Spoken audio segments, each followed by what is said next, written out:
Gretchen coached me very well. And I was peeking by to make sure I listened.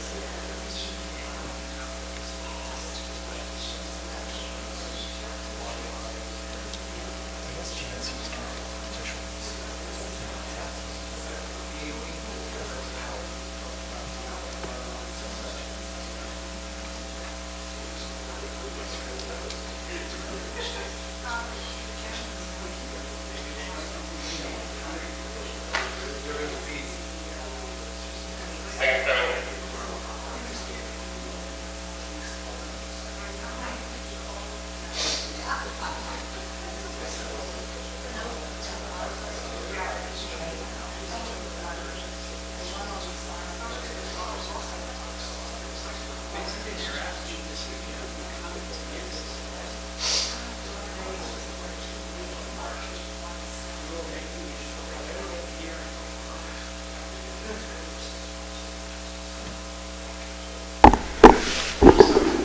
Okay, I have it as 5 after.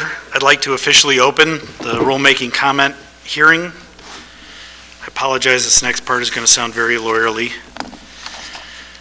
Good evening, everyone. First, I'd like to thank the town of Litchfield for agreeing to host this session and for the setup support here at Campbell High School. Second, I would like to make it clear that this session is different than the previous meetings we have held in Amherst, Bedford, Litchfield, Manchester, and Merrimack.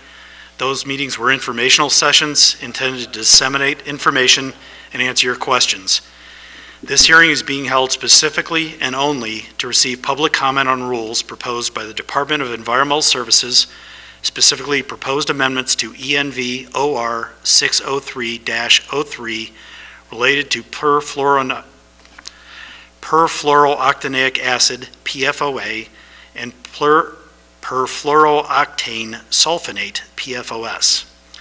The rulemaking notice for these rules was published in the New Hampshire Rulemaking Register on July 7th, 2016 as notice number 2016-109.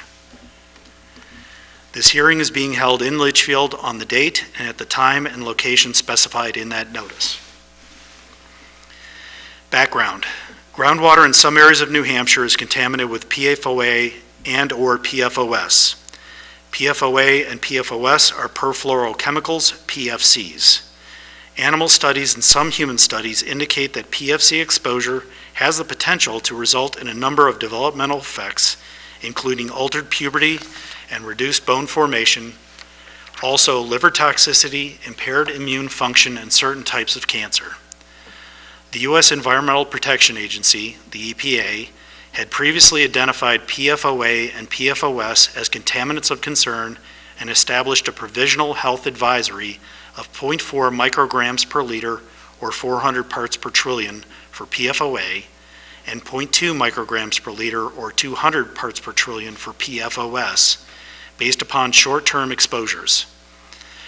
Provisional health advisories reflect reasonable, health-based hazard concentrations above which action should be taken to reduce exposure to unregulated contaminants in drinking water. On May 19, 2016, EPA issued lifetime drinking health advisory levels for PFOA and PFOS of 70 parts per trillion, whether alone or in combination. These lifetime health advisories are based on current science, are intended to be the level below which adverse health effects are not expected, even with long-term exposure. Since most drinking water in New Hampshire is drawn from groundwater through either private or public wells, and we have determined that some of those wells contain PFOA and/or PFOS at levels above 70 parts per trillion, the population's health is potentially at risk. RSA 485C6I requires the department to establish and adopt ambient groundwater quality standards, AGQSS, for regulated contaminants which adversely affect human health or the environment. This paragraph also requires that where federal maximum contaminant level or health advisories have been promulgated under the Federal Safe Drinking Water Act or rules relevant to such act, ambient groundwater quality standards shall be equivalent to such standards, and further provides that where no federal maximum contaminant level or health advisory has been issued, the Commissioner may adopt ambient groundwater quality standards on a basis which provides for an adequate margin of safety to protect human health and safety. Because state statute requires the department to adopt EPA's health advisory levels as AGQS, the department reviewed EPA's analysis and then adopted emergency rules effective May 31st, 2016 to establish an AGQS of 70 parts per trillion for PFOA, PFOS, or the two combined. Current rulemaking. AGQS for PFOA and PFOS are needed to enable a department to require responsible parties to remediate contaminated groundwater or otherwise provide safe drinking water to the affected properties.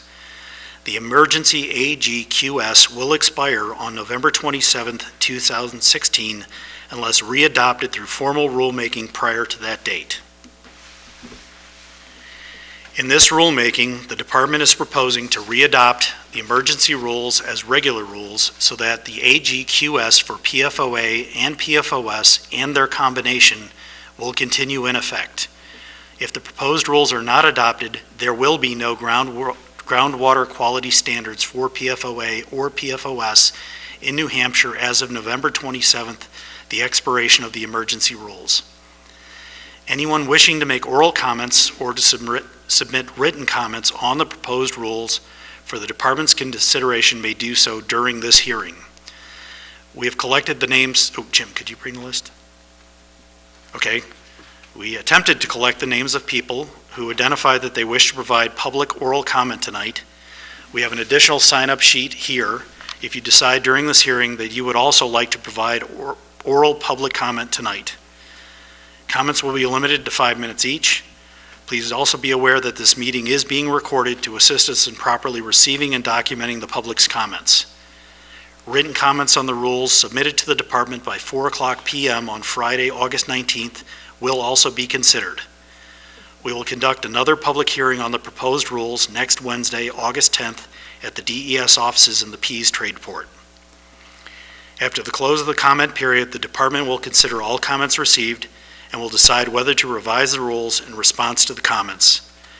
The department will file its final proposed rules for consideration by the Joint Legislative Committee on Administrative Rules, JLCAR, and will post the final proposed rule on its online rulemaking page.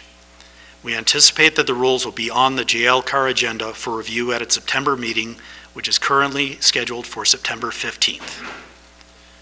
At this point, is there anyone who would like to provide oral or written commentary on the proposed rules?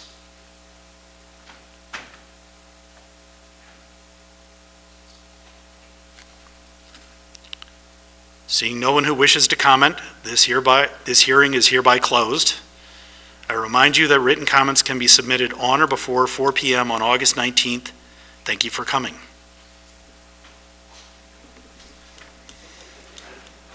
Gotta say, for the first hearing I've ever held, this was pretty straightforward. All right, yeah, so now that the hearing is closed, the official hearing, we'll be glad to just come down there. It's a small enough group and try and answer any questions anybody has related to anything else. But I appreciate you going through this very formal process with us so we can maintain our rules. Thank you.